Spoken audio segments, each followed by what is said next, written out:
A fragilidade argumentativa do déficit como justificativa central da proposta de reforma da Previdência Social, PEC-N junho de 2019, e seus reflexos no ideário da efetividade dos direitos fundamentais. The argumentative fragility of the deficit as the central justification of the Reform of Social Security, PEC-N junho de 2019, and its reflexes in the concept of effectiveness of fundamental rights. Teodoro Vicente Agostinho, Sérgio Henrique Salvador, Ricardo Leonel da Silva. 1. Introdução. O atual modelo previdenciário, sabidamente, é fruto de uma evolução iniciada em um período de pouco ou quase nenhum direito social supremamente garantido, ou, pode-se até mesmo afirmar, de tímido abrigo. Historicamente, os primeiros movimentos com vistas à proteção previdenciária surgiram em setores esparsos, através de caixas previdenciárias privadas, primeiramente individualizadas e depois compartilhadas por segmentos específicos. Com o decorrer do tempo, os vários textos constitucionais começaram a abordar a proteção previdenciária de forma englobante, porém, com passos tímidos, indicando prestações apenas para específicas categorias, como a dos funcionários públicos, sem uma amplitude que pudesse atender outros atores sociais. Leis e decretos tentaram normatizar e regulamentar a proteção previdenciária, contudo, somente a partir do sistema de seguridade social, do qual faz parte a Previdência Social, emergido com a Constituição de 1988, é que a garantia de prestações e serviços sociais restou viabilizada como forma de efetivação dos direitos sociais e fundamentais, por excelência, com o desejo de ampliar e universalizar a cobertura, vale dizer, estender a todos um pacto celebrado de justiça social. Após a edição do texto constitucional de 1988, o sistema previdenciário brasileiro, dividido basicamente em dois grandes regimes, passou por diversas mini-reformas no sentido de se obter uma paridade, acessibilidade e integração, baseado na filiação obrigatória e no caráter contributivo, razão de que diversas foram as tentativas de reformar este modelo, contudo, sem ter ocorrido de maneira completa, dimensional e total, como sempre se esperou, tendo ocorrido, aliás, tentativas de se alterar o Pacto Previdenciário via medidas provisórias, sem que sequer seus requisitos mínimos fossem verificados na origem ou, em outros casos, com decretos e normas outras cuja origem acabou por deflagrar em diversas discussões judiciais. Assim, ao longo de décadas, em que pese o texto constitucional conferir fundante destaque ao sistema previdenciário como um todo, aludido tratamento não se viu entre os gestores políticos, que contingenciaram a reforma no tempo e de maneira facetária, sem um acurado debate democrático de qualidade, que pudesse, no mínimo, dar concretude às diretrizes maiores inspiradas no bem-estar e na dignidade da pessoa humana, o paradigma da modernidade, pós-modernidade ou para alguns, o pós-social. De se esperar, que outra tentativa se apresenta à comunidade, via emenda constitucional, sobre a qual, carrega volumosas propostas de alteração substancial do sistema previdenciário como um todo, em todos os regimes e até mesmo com vistas a modificar bases do processo judicial previdenciário, dentre outras controvertidas novidades. Aqui o contexto das breves reflexões a respeito, notadamente quanto ao central argumento governamental para sua existência, vale dizer, da alegada e não comprovada existência de um déficit nas contas e a prejudicialidade econômica para seu sustento. Logo, intentou-se aqui, criticamente, ponderar essa premissa com as diretrizes basilares de efetividade dos direitos fundamentais, aos quais justificam e legitimam a proteção previdenciária ora colocada em risco. 2. Modelo da proteção previdenciária. Essencialmente, a previdência social é compreendida como uma autêntica técnica protetiva inserida no âmago da Seguridade Social, cujo embrião foi fecundado e decantado pela Constituição de 1988 em seu artigo 194, uma arquitetura que representa o conjunto integrado de ações e serviços alocados em 3 subsistemas ou 3 grandes áreas: saúde, assistência social e previdência social.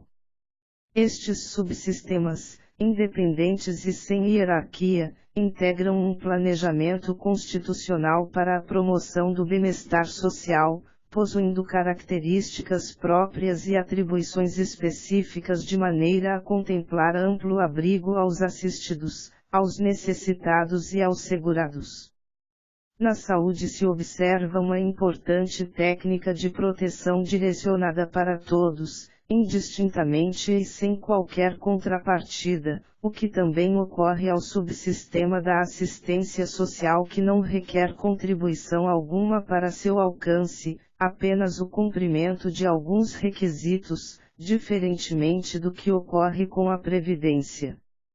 Wagner Balera aborda a extensão desta engenharia constitucional, queremos dizer, quando afirmamos que o objetivo do Sistema Nacional de Seguridade Social se confunde com o objetivo da ordem social, e, diga-se, igualmente, com o objetivo da ordem econômica, na voz do caput do art. 170, que esse valor à justiça social, uma vez concretizado, representa o modelo ideal de comunidade para a qual tende toda a concretização constitucional do sistema. Fábio Zambit Ibrahim também traz o seguinte conceito: na verdade, a Seguridade Social pode ser conceituada como a rede protetiva formada pelo Estado e sociedade, com contribuições de todos, incluindo parte dos beneficiários dos direitos, no sentido de estabelecer ações positivas no sustento de pessoas carentes, trabalhadores em geral e seus dependentes, providenciando a manutenção de um padrão mínimo de vida. Já a Previdência Social é considerada uma apólice constitucional, um seguro amplo contra riscos sociais, cujos eventos são taxativos e disciplinados em lei, e, cuja cobertura dependente de comprovação de certos requisitos, dentre eles, por exemplo, a qualidade de segurado, ou seja, da contribuição do segurado, prêmio, como contrapartida ao sistema, além de outros requisitos específicos exigidos para a concessão de cada uma das prestações existentes. Necessário aqui este prévio esclarecimento, tendo em vista que, ao visualizar as argumentações usadas para justificar a necessidade da reforma previdenciária, não se pode olvidar de que no sistema da Previdência Social tem-se uma autêntica contratação, via filiação contributiva, de uma verdadeira e genuína apólice de seguro social. Neste ponto, de relevo registrar que o seguro social não se confunde com o sistema de capitalização, recentemente ventilados como uma alternativa reformadora do atual modelo previdenciário, apoiado na solidariedade e na repartição simples.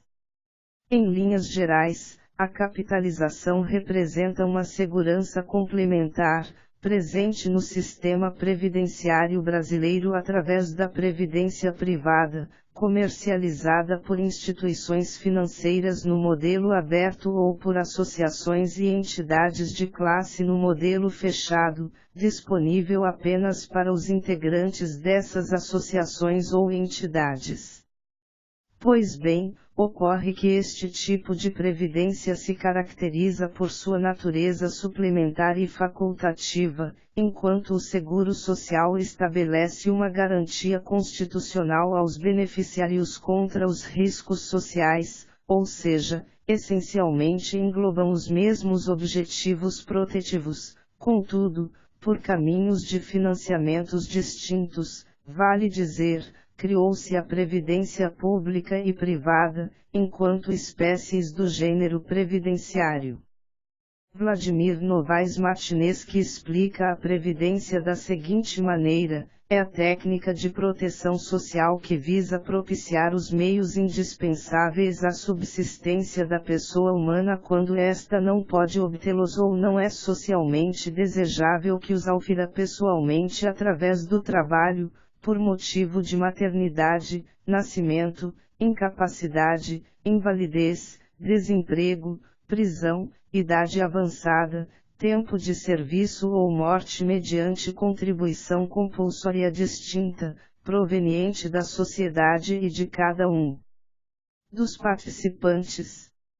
Esse seguro social é estabelecido a partir de regras alicerçadas em cálculos estatísticos e atuariais que determinam as coberturas dos eventos danosos pré-definidos e a serem financiadas por ampla base contributiva, ao contrário da previdência sob o modelo da capitalização, politicamente sugerida na PEC N 6/2019 e que induz proteção individualizada, retirando claramente o viés da seguridade social e do compartilhamento dos riscos por toda a sociedade, a essência do fundante princípio da solidariedade. Como exemplo, suponha-se que um jovem de 18 anos ingresse em seu primeiro emprego, ostentando assim a qualidade de segurado junto à Previdência Social. Numa terrível, mas possível eventualidade, risco, desse trabalhador sofrer um acidente que o torne incapaz para o trabalho, sua proteção estaria garantida, passando assim a se valer de alguns dos benefícios por incapacidade laborativa previstos no Pacto de Proteção do artigo 18 da Lei 8.213/91. É justamente essa proteção constitucional que determina a sucumbência quanto aos riscos sociais por todos que formam a base contributiva do sistema. Em outro cenário, pelo proposto sistema de capitalização, como ficaria a situação desse mesmo jovem? Afinal, na ocorrência de um evento prematuro não haveria tempo para a capitalização e respectiva implantação da proteção previdenciária, dentre outros controvertidos aspectos que envolvem a tentativa de se implantar no sistema público de previdência o modelo da capitalização, aliás, sequer exitoso na expressiva maioria dos países que fizeram essa escolha. Esse tipo de ponderação vai ao encontro dos discursos de várias autoridades do ramo previdenciário que alertam para a necessidade de promoção de estudos mais aprofundados e análises técnicas criteriosas, no mínimo, antes de se estruturar uma reforma para o atual modelo previdenciário com a migração para o regime de capitalização e sem regras claras que devem existir, a fim de ser promovido um importante e amplo debate social a respeito, o que não ocorreu até o presente momento, inclusive. Ainda, no modelo previdenciário brasileiro destaca-se a existência de regimes jurídicos que estabelecem a relação jurídica de direitos e deveres entre os segurados e o sistema previdenciário, existindo o regime geral, administrado pelo INSS, disciplinador da maioria das coberturas previdenciárias brasileiras, o regime próprio que é inerente aos servidores públicos efetivos, os regimes especiais que regulamentam prestações inerentes a militares, parlamentares e outras situações, além do regime privado de proteção previdenciária. Finalmente, cumpre tecer observações sobre o modelo de financiamento, norteador dos questionamentos ora árgidos, a despeito da real existência do aclamado déficit previdenciário.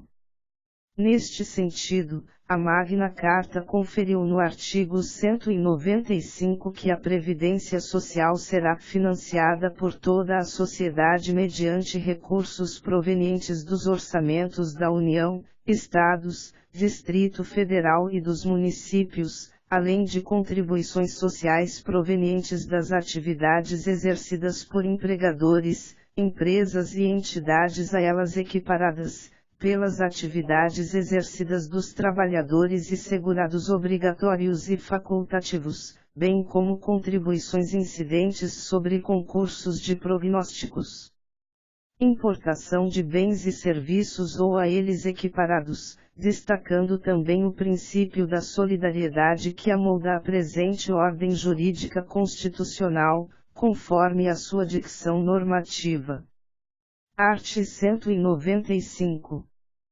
A Seguridade Social será financiada por toda a sociedade, de forma direta e indireta, nos termos da lei, mediante recursos provenientes dos orçamentos da União, dos Estados, do Distrito Federal e dos municípios, e das seguintes contribuições sociais. O sistema contributivo adotado pela Constituição Federal está em linha com o conhecido e fundante princípio da solidariedade, presente em todo o ordenamento jurídico e que é definido por Carlos Alberto Pereira de Castro e João Batista Lazari, nos seguintes termos: a Previdência Social se baseia, fundamentalmente, na solidariedade entre os membros da sociedade. Assim, como a noção de bem-estar coletivo repousa na possibilidade de proteção de todos os membros da coletividade, somente a partir da ação coletiva de repartir os frutos do trabalho, com a cotização de cada um em prol do todo, permite a subsistência de um sistema previdenciário. Ressalta Daniel Machado da Rocha que a solidariedade previdenciária legitima-se na ideia de que, além de direitos e liberdades, os indivíduos também têm deveres para com a comunidade na qual estão inseridos, como o dever de recolher tributos e contribuições sociais, como espécies destes, ainda que não haja qualquer possibilidade de contrapartida em contraprestações. É o caso das contribuições exigidas dos tomadores de serviços. Envolve, pelo esforço individual, o movimento global de uma comunidade em favor de uma minoria os necessitados de proteção de forma anônima. Demonstra-se, com isso, a existência de uma grande base contributiva para o modelo previdenciário brasileiro, cujos recursos, diferentemente do que é propagado diariamente, não são originados apenas pela contribuição dos trabalhadores em atividade. Aliás, existe um fundamento constitucional neste sentido que apregoa a diversidade na base do financiamento, como se vê do artigo 194, sexta da Lei Maior. A grande retórica do déficit previdenciário tem como premissa a diminuição da base de contribuintes frente ao crescente número de beneficiários, em decorrência do aumento da expectativa de vida dos brasileiros, algo natural e incontrolável. Neste sentido, há que se ponderar que a Constituição Federal, ao determinar esse amplo leque do sistema de financiamento, consolidou um ônus a toda a sociedade como forma de sustentação financeira para a garantia da proteção social, determinando e justificando essa importante diretriz da necessidade de um leque diversificado na estrutura de sustento do sistema, enquanto meios e modos de promoção, integração e inserção social.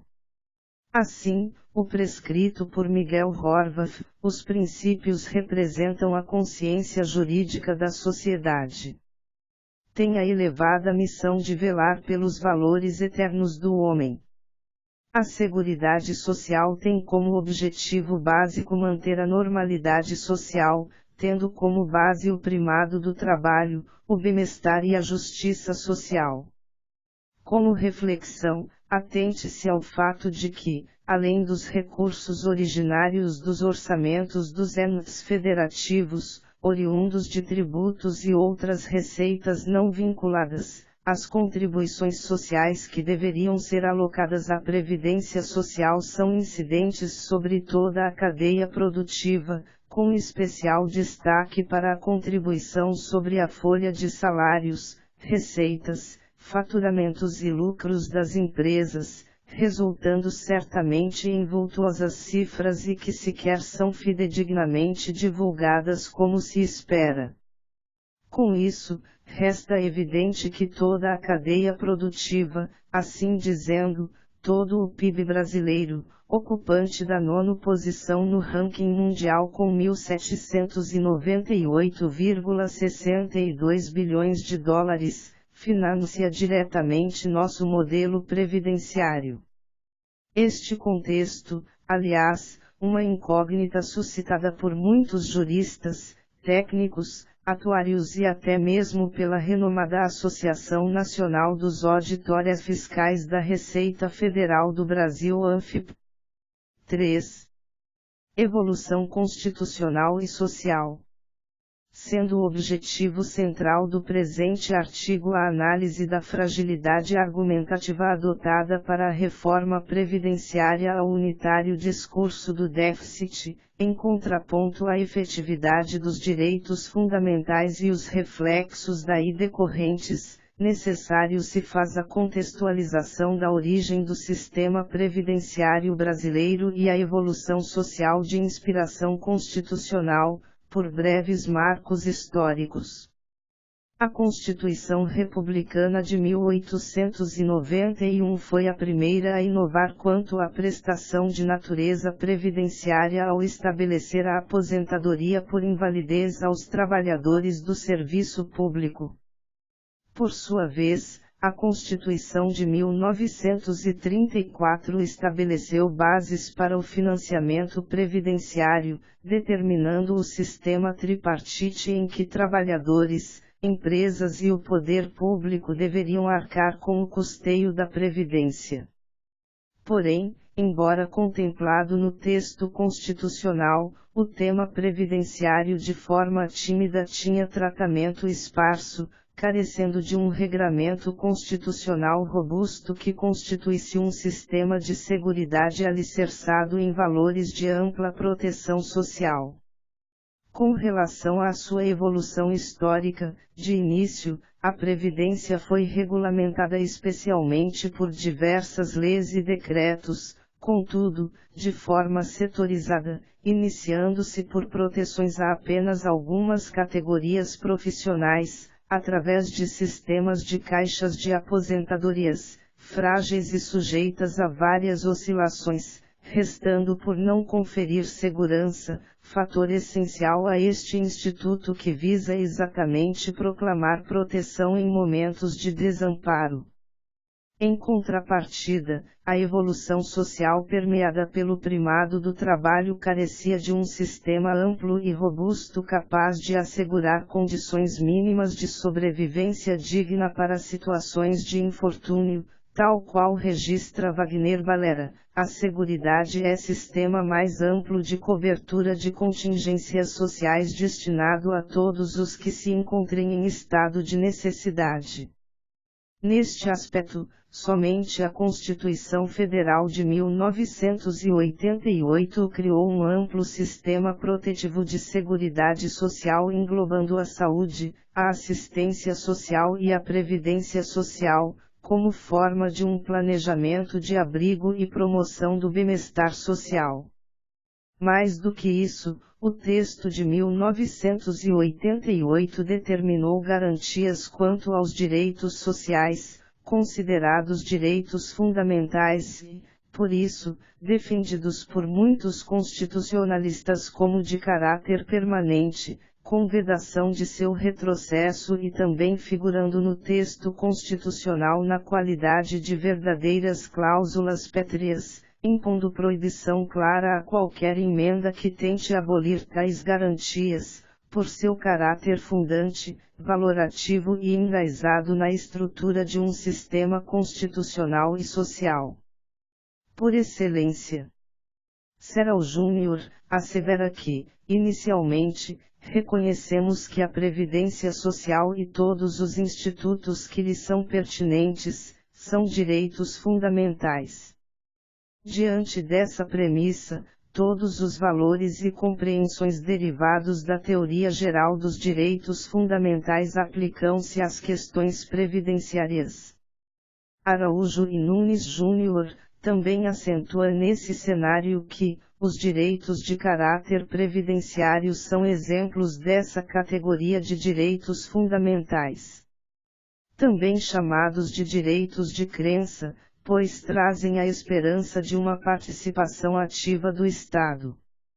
Já sob a égide do texto constitucional de 1988 foram editadas as Leis 821219991 e 821319991, determinantes de um marco regulatório para o regime geral da Previdência Social disciplinando a concessão dos benefícios previdenciários deste regime e a regulação necessária e correspondente contributividade para o sistema previdenciário, em homenagem à regra da contrapartida.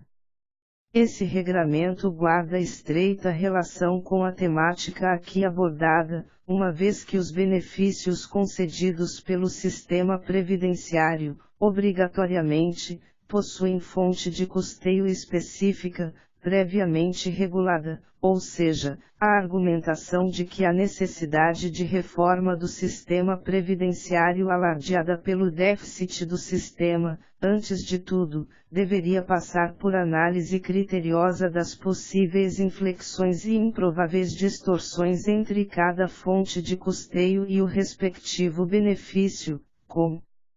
demonstração passo a passo de eventuais gargalos existentes.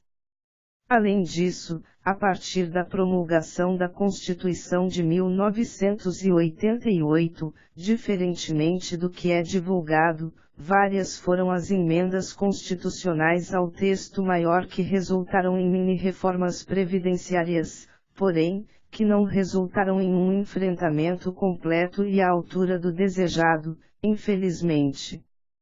Como exemplo, dentre outros, no que concerne à previdência dos servidores públicos efetivos, em que a emenda constitucional de número 20/1998 atribuiu caráter contributivo ao regime dos inativos, bem como outros dispositivos que traduziram grande inovação no sentido de aproximação ao regime geral. Da mesma forma a SE 41/2003, instituindo regras e requisitos etários para o cálculo da renda inicial dos benefícios, além da SE 47/2005 que disciplinou proventos proporcionais ao tempo de contribuição do servidor. Ainda, recentemente a SE 88/2015 que alterou, inclusive, a aposentadoria compulsória dos servidores para 75 anos. Isso demonstra que, no decorrer da evolução social, ocorreram modificações constitucionais no sentido de se caminhar para uma paridade no sistema previdenciário entre os regimes próprio e geral, um recado existente no seio constitucional e a ser debatido com todos os atores sociais. Importante esta análise sob a ótica da evolução constitucional, pois o texto de nossa Lei Maior, em seu art. 195, 5º, cuidou de estabelecer recíproca relação entre a fonte de custeio e o respectivo benefício. Assim, deflagrar uma reforma genérica sem prévio estudo técnico a fim de se determinar eventuais desvios e correspondentes proposições para suas correções, é de todo temerário e frágil. Miguel Horvath registra a importância da existência deste comando normativo de equivalência entre benefício e custeio. A regra da contrapartida funciona como garantia do sistema, evitando criação de novas contribuições sem o consequente aumento do nível de proteção social, bem como evita que por motivos paternalistas, eleitoreiros, sejam criados benefícios sem suporte técnico-financeiro capazes de gerar desequilíbrio na equação financeiro-atuarial do sistema. Concluindo, é necessário para asseguramento das futuras gerações que o sistema previdenciário seja conduzido por uma política social, ativa e operante, visando o alcance de sua finalidade. A própria Constituição Federal, pela inteligência do art. 195, quarto, a lei poderá instituir outras fontes destinadas a garantir a manutenção ou expansão da Seguridade Social, estabeleceu ferramentas de reforços ao custeio deste sistema de proteção, como forma de garantir a expansão da Seguridade Social. Não se coaduna com a sistemática constitucional previdenciária a redução do seguro social, representado por dilação de idade mínima para concessão de benefícios, redução de valores de benefícios ou extinção de critérios de concessão, dentre outros artifícios sugeridos por integrantes da equipe econômica do governo que despreza o viés social da programação previdenciária e se valem de exclusivos critérios econômicos para a redução de benefícios. Resta claro que promover reformas de um sistema complexo, como o da Previdência Social, sob argumento massivo e exclusivo do déficit previdenciário sem a precedência de profundos e criteriosos estudos técnicos com amplo diálogo envolvendo os diversos segmentos da sociedade civil, entidades de classe, trabalhadores, empregadores e estudiosos do direito previdenciário denota uma recorrente e visível fragilidade da argumentação. 4. Reflexões sobre a proposta da reforma do sistema previdenciário brasileiro. Tema sempre atual, importante, polêmico e complexo, repercutindo na sociedade brasileira o intento de reforma do modelo previdenciário nacional sob os mais variados argumentos, dentre eles e com furor midiático a frágil situação fiscal do país que encontra no equilíbrio previdenciário a solução para todos os males. Inevitavelmente ela surgirá através do debate parlamentar, ainda que superficial e distante do necessário envolvimento com os atores sociais, a revelia das vozes da sociedade e da comunidade jurídica especializada, sequer convocada para a formação de suas bases e a fim de contribuir qualitativamente com viés seguro e constitucionalmente adequado. Não se pode esquecer que, como toda política pública de promoção e integração social, é evidente que o trato previdenciário merece ajustes, aperfeiçoamento, atualização e robustas mudanças, para bem amoldar as circunstâncias contingenciais dessa geração, como por exemplo, o envelhecimento da população, dentre outros fenômenos sociais, econômicos e culturais.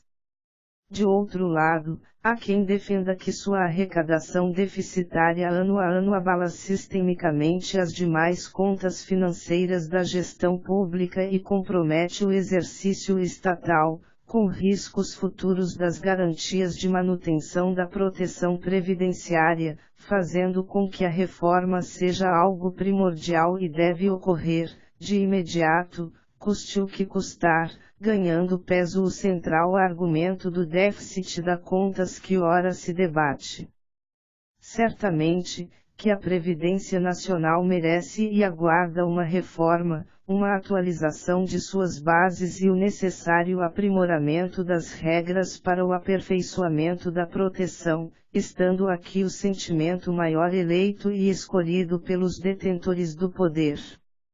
é que não se vê a divulgação de metas reformadoras que impliquem no fomento de uma educação previdenciária, ou ainda, que narrem os direitos e deveres daqueles menos assistidos, convidando-os à proteção e a uma cobertura estatal há muito pensada, especialmente a partir do paradigma de 1988. Infelizmente, o que se tem visto são tratativas de redução da proteção, com o desaparecimento de direitos, endurecimento de regras, inversão de valores e outras formas de relativizar esse autêntico e importante direito social, por excelência, tudo para obter equilíbrio financeiro e atuarial, como se fossem esses os únicos e centrais alvos da estrutura previdenciária tupiniquim. Em vozes há muito cadenciadas na sociedade brasileira, busca-se a diminuição da proteção e o aumento sistêmico da arrecadação previdenciária, enfraquecendo assim o modelo de previdência pública e o seu alcance, na contramão do que assentou o texto constitucional com referência à universalização da cobertura e do atendimento. Também, que vetores máximos do texto constitucional como a dignidade humana, o valor social e o primado do trabalho, dentre outros, são habitualmente esquecidos e aviltados quando a reforma da Previdência ganha notoriedade coletiva a partir de uma perspectiva unicamente econômica. De outro lado, a preocupação financeira e atuarial sabidamente perfaz o núcleo estruturante da Previdência brasileira, tal qual preconizado em seu artigo 201, dando direcionamento ao gestor e informando toda a sociedade que as bases econômicas conferem vida futura entre as gerações no que pertine à política previdenciária.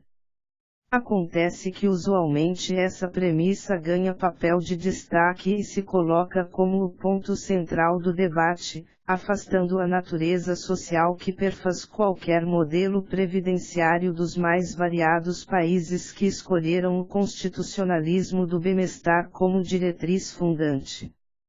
Não se nega que a rigidez financeira seja irrelevante ou ainda diminuída no interior desse debate, aliás, esse também é o dizer constitucional para a existência do sistema, porém, de outro lado existe o ideário político de integração social, protetivo e que deve tutelar aquele filiado acometido de certas necessidades, cuja filiação autoriza a intervenção estatal em seu favor. Neste sentido, estruturas outras para combater a informalidade poderiam fazer parte de qualquer pacote de reforma da Previdência, trazendo a proteção estatal e conferindo dignidade aos menos assistidos que ante a dificuldade de alocação do mercado de trabalho e as burocracias do sistema, preferem o sustento por outros meios, com grandes repercussões jurídicas dentro do contexto coletivo quando ativos em um sistema protetivo inativo. A bem da verdade pouco se fala a respeito, bastando que as tratativas de inserção aos programas sociais de inclusão previdenciária fossem ampliados, estruturados e fortemente divulgados. Outro aspecto estruturante e que elevaria e muito a cidadania previdenciária se refere à disseminação da política de educação previdenciária, com informes pedagógicos sobre a definição de suas bases, a forma e o conteúdo da proteção e ainda os modos de inserção a esse programa constitucionalmente pensado, cuja proteção pode ocorrer a partir de seus 16 anos. Em termos de confiabilidade, merece a reforma também trilhar para esse alvo, vale dizer, dar segurança aos seus partícipes. É que as oscilações existentes, como por exemplo, defasagem salarial, a falta de equivalência econômica, as constantes mudanças da política cambiária, a discrepância dos critérios de reajustes, a complexidade do sistema de cálculos e outros fatores, não conferem credibilidade à previdência pública, fragilizando assim sua existência e extensão em solo pátrio, ainda que o pensamento constitucional firmado em 1988 apregoe o oposto, vale dizer, dar amplitude e universalização na cobertura e atendimento.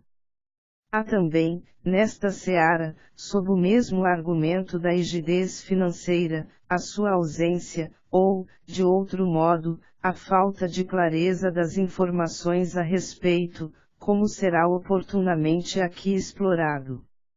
De outro lado, o controle e a gestão do popular benefício de prestação continuada, o BPC/LOAS, que não é previdenciário e se vale da estrutura autárquica de modo atípico para existir, quando na verdade deveria ser gerido por outros setores da administração pública e deixar a Previdência com suas típicas atividades constitucionalmente previstas.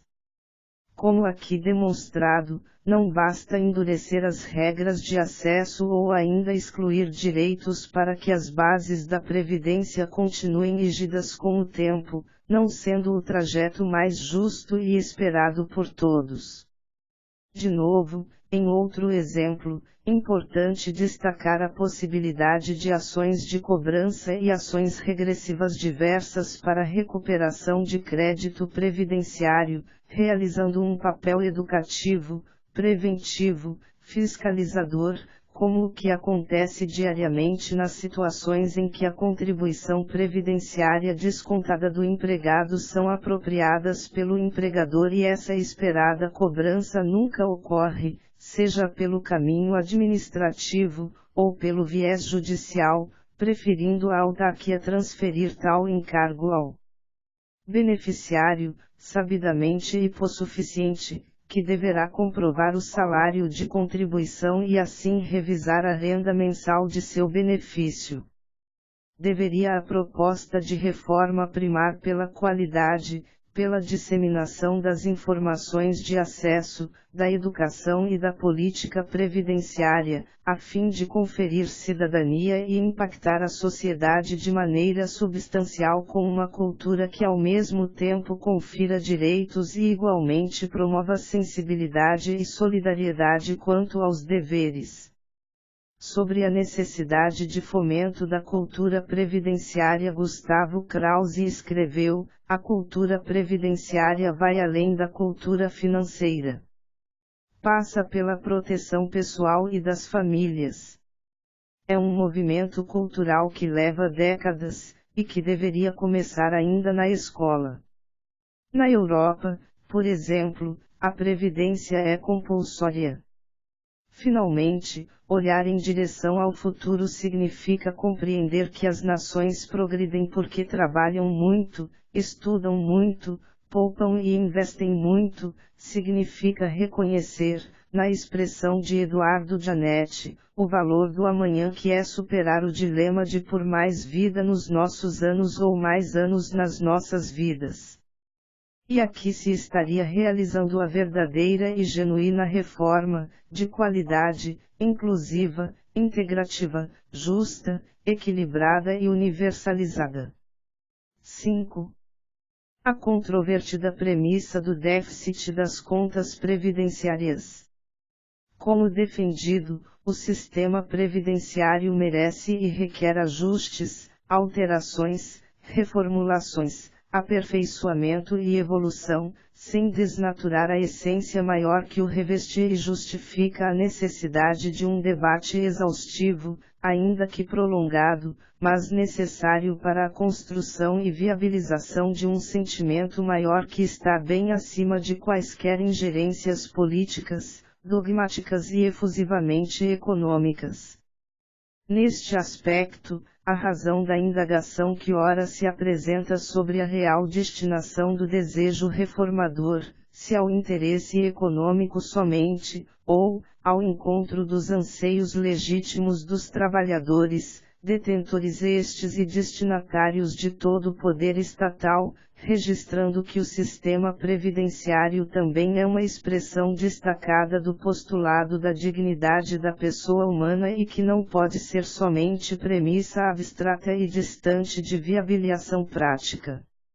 Sobre esse contexto, acentua José Afonso da Silva que, dignidade da pessoa humana é um valor supremo que atrai o conteúdo de todos os direitos fundamentais do homem, desde o direito à vida. Concebido como referência constitucional unificadora de todos os direitos fundamentais, observam Gomes Canotilho e Vital Moreira, o conceito de dignidade da pessoa humana obriga a uma densificação valorativa que tenha em conta o seu amplo sentido normativo constitucional e não uma ideia qualquer a priorística do homem, não podendo reduzir-se o sentido da dignidade humana à defesa dos direitos pessoais tradicionais, esquecendo-a nos casos de direitos sociais, ou invocá-la para construir teoria do núcleo da personalidade individual, ignorando-a quando se trate de garantir as bases da existência humana. Daí decorre que a ordem econômica há de ter por fim assegurar a todos existência digna, art. 170, a ordem social visará a realização da justiça social, art. 193, a educação, o desenvolvimento da pessoa e seu preparo para o exercício da cidadania, art. 205, etc., não como miras enunciados formais, mas como indicadores do conteúdo normativo eficaz da dignidade da pessoa humana.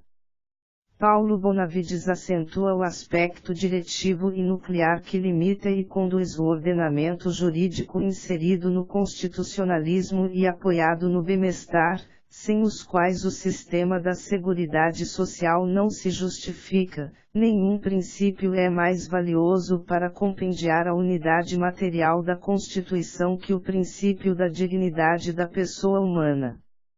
Quando hoje, a par dos progressos hermenêuticos do direito e de sua ciência argumentativa, estamos a falar, em sede de positividade, acerca da unidade da Constituição, o princípio que hei de referir na ordem espiritual e material dos valores é o princípio da dignidade da pessoa humana. Assim, de forma corriqueira, o que se vê inserido no rápido debate a respeito é tão somente o desiderato econômico, financeiro e atuarial, como se fossem as únicas e principais premissas de vida e manutenção do sistema, contrariando outros aspectos, dentre eles a essência da proteção, que deveria ditar as regras secundárias para o seu sustento, como uma relação de causa e efeito, ou, principal e acessório, mas com a existência do principal, vale dizer, a técnica de proteção previdenciária. Evidente assim que os interesses dos trabalhadores e dos mais necessitados estão bem distantes da legitimidade de proposição e de finalidade deste intento reformador, sendo altamente impactados pela aprovação futura do modelo apresentado, cujo acesso às prestações básicas e mínimas será visivelmente dificultado, neutralizando o intento maior protetivo, acolhedor e que retrate um bem-estar com inclusão e integração. Afinal, esses os dizas constitucionais, autênticos princípios diretivos. Plínio Streck, a esse respeito registra que, um princípio não é um princípio em face de seu enunciado ou em decorrência de uma relação lógico-explicativa, mas sim, em face daquilo que ele enuncia. Assim, o esperado debate reformador há de pontuar neste âmbito, aprimorar e ajustar pontos a serem ajustados e aprimorados, sem o distanciamento de conferir dignidade aos excluídos e aos mais necessitados. Espera-se esse debate, coletivo, transparente, técnico e democraticamente construído, sob a inspiração constitucional, núcleo maior que justifica e dá vida a modelos previdenciários criados no constitucionalismo do bem-estar, ainda que moderno ou de modernidade tardia como o brasileiro. Também, que mesmo o incisivo, efusivo e midiático discurso econômico, por si só sequer representa fundamento exclusivo e convincente que justifique seguramente o desejo reformador, não podendo ocorrer por esta única e exclusiva premissa, sem a perspectiva dos valores constitucionais e seu poder diretivo. De outro enfoque, mesmo a perspectiva econômica, nuclear e fundamental para alguns, sequer merece pronta aceitação, como se máxima e incontroversa verdade fosse, não tendo uma voz técnica uníssona do que apregoa. Por exemplo, a ANFIP, Associação Nacional dos Auditores Fiscais da Receita Federal do Brasil, habitualmente demonstra que existe um superávit previdenciário ao contrário de outras vozes, comprovando que a mudança por este argumento não se justifica, porque desvincular 20% ou 30% dos recursos da Seguridade Social. Porque historicamente o orçamento da Seguridade Social sempre foi superavitário. Para se ter uma ideia, entre 2005 e 2016 o superávit médio anual foi de 50,1 bilhões de reais. Coincidência, ou não, nesse mesmo período, entre 2005 e 2016, o valor médio de recursos desviados da Seguridade Social pela DRU foi de R$ 52,4 bilhões, ou seja, da mesma ordem de grandeza da média dos superávites da Seguridade no mesmo período. Se esse superávit não fosse subtraído pela DRU, a exposição pública dessa sobra de recursos incentivaria os projetos de reajuste de aposentadorias, de aumento da aplicação de recursos na saúde ou na assistência social, promovendo, assim, uma melhor distribuição de renda na sociedade. Os superávites, ainda, poderiam ter sido utilizados para constituir uma grande reserva com o objetivo de dar solidez à Seguridade Social, participando do financiamento em momentos de crise e de diminuição da arrecadação. Assim, além de contribuir para a criação do artificial discurso de déficit da Seguridade, a DRU promove a subtração de recursos disponíveis para a disputa alocativa no processo de elaboração do orçamento da Seguridade e evita a constituição de um fundo de reserva que contribuiria para compensar perdas de arrecadação em momentos de crise. A utilização desse expediente para construir uma conta de déficit da Seguridade Social demonstra que o interesse real na desvinculação nunca foi resolver problemas de gestão financeira de recursos, mas potencializar os discursos em prol das reformas para a supressão de direitos financiados pela Seguridade Social. A economista Denise Gentil, em sua tese de doutoramento em economia defendida em 2006 pela UFRJ, apresentou uma análise financeira da Seguridade Social no período de 1990 a 2005 e concluiu que, as informações conduzem a uma conclusão óbvia: o sistema de Seguridade Social apresenta receitas que têm bases amplas e diversificadas e é financeiramente sustentável, apresentando grande potencial para a expansão de gastos sociais. Neste mesmo contexto, outras diversas vozes existem e apregoam que, do ponto de vista econômico, o sistema é rígido, sustentável, há receitas suficientes e suas oscilações econômicas são por outros motivos, premissas essas distantes do trato popular e do conhecimento da grande maioria da população.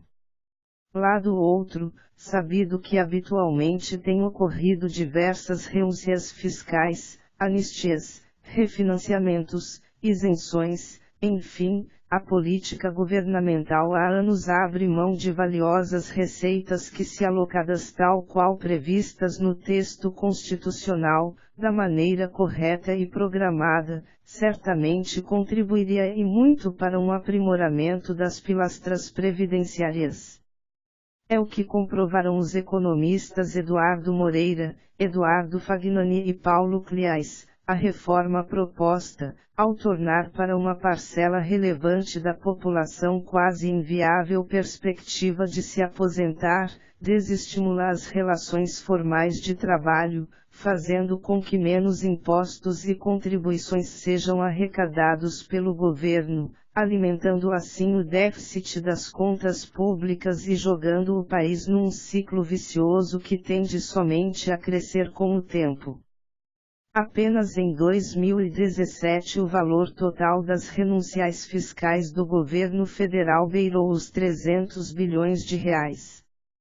Deste total, mais de 150 bilhões correspondem a renúncias de contribuições sociais, que deveriam financiar a Seguridade Social no país. Ao longo da última década, este valor somado ultrapassou R$1 trilhão. É importante lembrar que a renúncia deveria ser exceção e não regra, e não faz sentido os trabalhadores para estimular sua atividade, mas que acaba contribuindo para a visão de que existe um déficit estrutural nas contas da Previdência.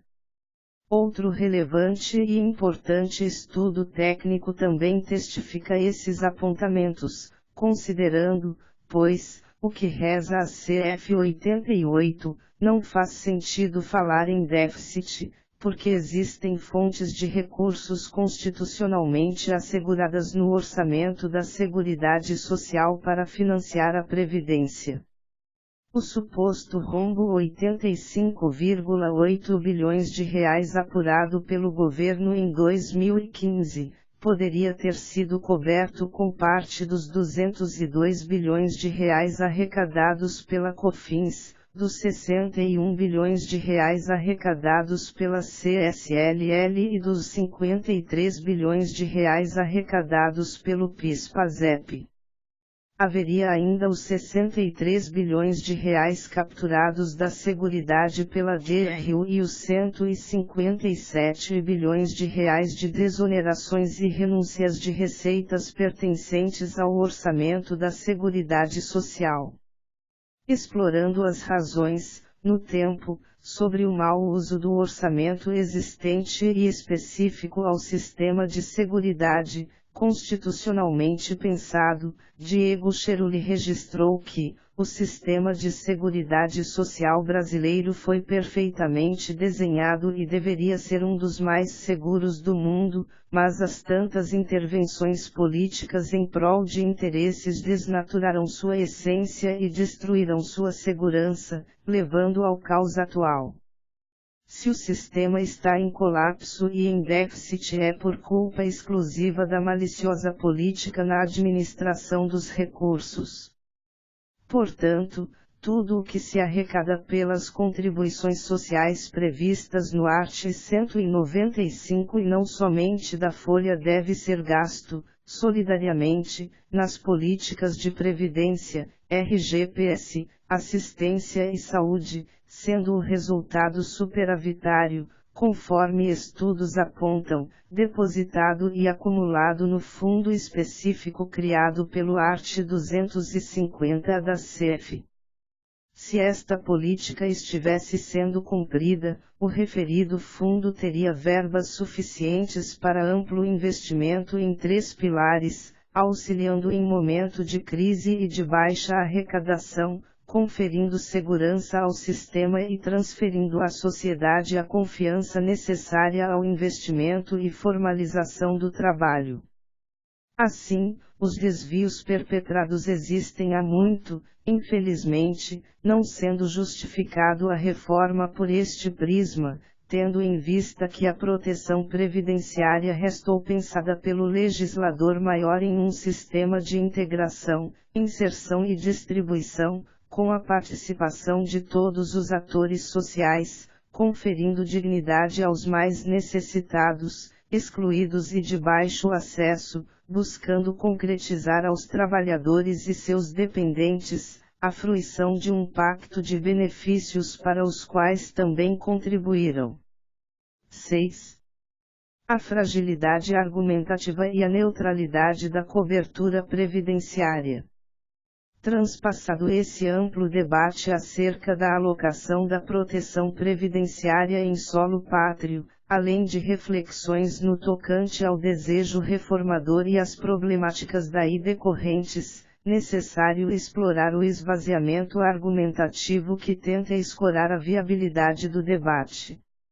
Visualizando os argumentos justificadores, aliás, único, efusivo e incisivo, tem-se que o motivo central envolve a necessidade de ajustar e equilibrar as contas previdenciárias, supostamente em campo deficitário, comprometedora do crescimento nacional, como se a reforma previdenciária fosse a bola de cristal de solução de todos os males, presentes e vindouros. Este é assim o cerne de todo o debate envolvendo a necessidade da reforma, cujos dados econômicos sequer são exaustivamente debatidos ou até mesmo acessíveis a todos, gerando inúmeras controvérsias, especialmente entre renomados economistas e outros institutos econômicos. Pelos menos, neste sentido, os dizags que justificam a própria PEC N6/2019, tal qual lá lançados e que não deixam dúvidas quanto aos motivos apresentados da sua existência, há várias razões para isso, mas certamente nosso nó fiscal é a razão primeira para a limitação de nosso crescimento econômico sustentável. E esse nó fiscal tem uma raiz, a despesa previdenciária. Enquanto nos recusamos a enfrentar o desafio previdenciário, a dívida pública subirá implacavelmente e asfixiará a economia. A dívida bruta em relação ao PIB subiu de 63% em 2014 para 74% em 2017. Sem reforma, Vossa Excelência terminará o mandato com essa relação próxima a 100%. Inviável e injustificado assim o manejo de uma proposta de reforma tão somente e exclusivamente sob a perspectiva econômica, adjetivamente acessória e restritiva, como se o crescimento do país dependesse unicamente de acertos financeiros e ajustes econômicos do sistema previdenciário. Pensar dessa forma é o mesmo que usar inadequadamente o trajeto interpretativo que escolhe parcos e frágeis argumentos desconectados com o sentimento maior que apregoa a igualdade, promoção e justiça social. Ao contrário, se valendo dos modos interpretativos que aliançam o direito, necessário que o trajeto seja envidado com compromisso constitucional, buscando os fatos geradores para aprimorar o sistema de proteção e não o contrário, sem fragilizar a essência, com a fragilidade de argumentos que comprometem e distanciam sua constitucional interpretação. Aqui o ideal é esperado dentro do processo de construção dos sentidos, pois assim agindo tanto o modelo interpretativo abstrato dos textos quanto ao aspecto voluntarista e discricionário de alguns são afastados pelo caminho hermenêutico que trata a realização concreta do direito, enquanto ferramenta de compreensão social, conferindo as respostas adequadas com integridade e coerência a que o ambiente comunitário projetou e espera, produzindo equilíbrio e segurança aos relacionamentos jurídicos existentes, espelhando a igualdade e a justiça a que o Pacto Previdenciário traz em seu bojo.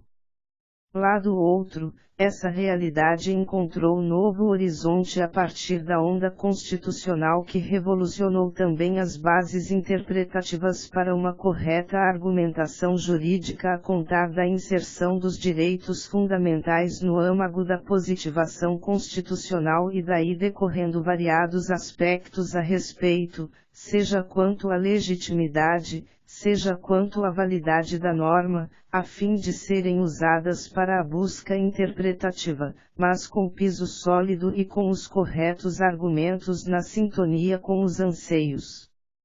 comunitários. Rafael Simeone acentua assim que, com a incorporação dos direitos fundamentais nos ordenamentos jurídicos positivos, tornou-se necessária uma nova concepção do próprio direito. De um direito que antes era entendido como um conjunto de normas jurídicas que regravam as condutas sociais, a incorporação dos direitos fundamentais ampliou essa ideia de regulação social para abranger também aquelas limitações do poder perante aos cidadãos, típicos do Estado liberal. Tem-se assim um completo disparate do desejo reformador e seus fundamentos, destacadamente frágeis, que maculam por completo suas bases, passos e discussões, comprometendo e muito a programação de efetivação de direitos fundamentais a que se escolheu no horizonte de 1988. 7. Efeitos na política de efetividade dos direitos fundamentais.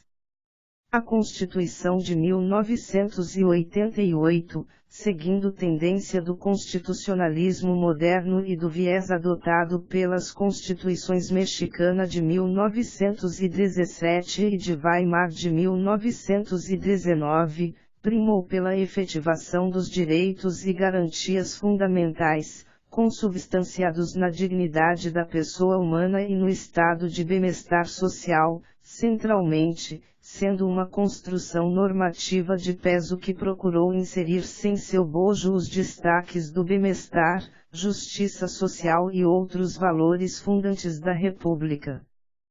Para tanto, o constituinte originário esculpiu no contexto do texto maior normas de caráter declaratório, direitos, e normas de caráter assecuratório, garantias. Neste sentido, a vigente Carta Magna foi erigida consupedâneo nos valores do bem-estar social, do primado do trabalho e no meta-valor da dignidade humana, este, norteador dos demais princípios constitucionais e, principalmente, das políticas públicas que primordialmente devem promover a efetivação dos direitos fundamentais, traduzindo-os em garantias fundantes. Neste compasso, cumpre ponderar que os direitos sociais são direitos fundamentais e a garantia destes pressupõe a efetivação daqueles, conforme as palavras de Alexandre de Moraes, direitos sociais são direitos fundamentais do homem, caracterizando-se como verdadeiras liberdades positivas, de observância obrigatória em um Estado social de direito, tendo por finalidade a melhoria das condições de vida aos hipossuficientes, visando a concretização da igualdade social, e são consagrados como fundamentos do Estado democrático, pelo art. 1º, 4ª, da Constituição Federal. Ingo Sarlet também destaca do seguinte modo, nesta esfera, como já assinalado na parte geral dos direitos fundamentais, também as normas de direitos sociais, sendo normas de direitos fundamentais, possuem uma eficácia dirigente ou irradiante, decorrente da perspectiva objetiva que impõe ao Estado o dever de permanente realização dos direitos sociais, além de permitir às normas de direitos sociais operarem como parâmetro, tanto para a aplicação e interpretação do direito infraconstitucional, quanto para a criação e o desenvolvimento das instituições, organizações e procedimentos voltados à proteção e promoção dos direitos sociais. O artigo 6º da Constituição de 1988 é taxativo ao elencar a Previdência Social como direito social e, não por acaso, situado ainda no título 2º da Lei Maior, dos Direitos e Garantias Fundamentais.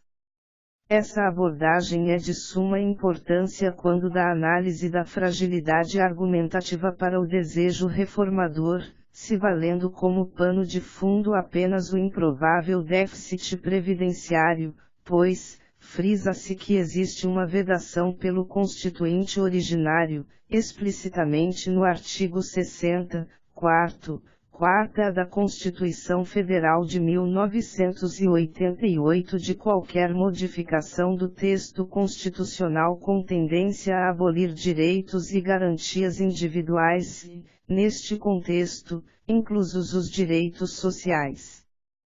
Princípios rígidos dos direitos fundamentais, a indivisibilidade e a interdependência inferem a efetivação dos direitos sociais como condição indispensável ao exercício dos demais direitos fundamentais. Flávia Piovesan, assim registra que, no caso brasileiro, a Constituição Federal de 1988 simboliza o marco jurídico da transição democrática e da institucionalização dos direitos humanos no país. O texto constitucional demarca a ruptura com o regime autoritário militar instalado em 1964, refletindo o consenso democrático pós-ditadura. Após 21 anos de regime autoritário, objetiva a Constituição resgatar o Estado de Direito, a separação de poderes, a federação, a democracia e os direitos fundamentais, à luz do princípio da dignidade humana. O valor da dignidade da pessoa humana, como fundamento do Estado democrático de direito, art. 1º, 3ª, da Constituição, impõe-se como núcleo básico e informador de todo o ordenamento jurídico, como critério e parâmetro de valoração a orientar a interpretação do sistema constitucional. Exemplificando, o direito à vida requer a eficácia do direito à saúde, a dignidade da pessoa humana exige que se assegure o direito à moradia, à educação, à escolha de um trabalho digno e à proteção social em caso de desemprego, incapacidades e demais contingências.